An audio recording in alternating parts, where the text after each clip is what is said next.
राजस्व से संबंधित प्रकरणों के निराकरण के लिए शनिवार को बलौदाबाजार जिला मुख्यालय स्थित संयुक्त कार्यालय परिसर में आयोजित जिला स्तरीय जन समस्या निवारण शिविर में कलेक्टर चंदन कुमार ने राजस्व अधिकारियों को प्रोत्साहित करते हुए कहा कि सभी राजस्व अधिकारी बेहतर तरीके से अपने कर्तव्यों का निर्वहन करें। उन्होंने राजस्व निरीक्षक मंडल और तहसील स्तर पर आयोजित जन समस्या निवारण शिविर में प्राप्त आवेदनों की भी समीक्षा की।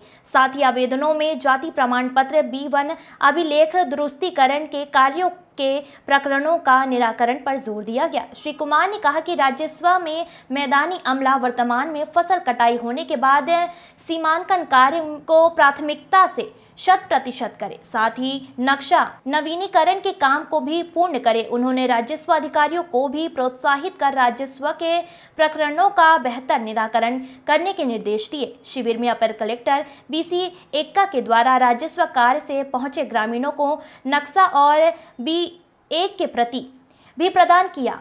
इस अवसर पर अपर कलेक्टर अनुपम तिवारी, संयुक्त collector Mithilesh Donde, deputy collector tehsildar सहित समस्त अनुविभागीय अधिकारी, समस्त तहसीलदार, राजस्व निरीक्षक और राजस्व कर्मचारी उपस्थित रहे। उक्त आयोजित शिविर में 86 आवेदन प्राप्त हुए, जिसमें मौके पर 4 आवेदन का निराकरण किया गया। शेष का आवश्यक दस्तावेजों के साथ जल्द निराकृत किया जाएगा। गौरतलब है कि छत्तीसगढ़ शासन राजस्व और आपदा प्रबंधन विभाग के निर्देश अनुसार राजस्व से संबंधित प्रकरणों के निराकरण के लिए 3 फरवरी को राजस्व निरीक्षण मंडल स्तर पर, 10 फरवरी को तहसील स्तर पर और 17 फरवरी को जिला स्तरीय जन समस्या निवारण शिविर का आयोजन किया गया। Bureau report.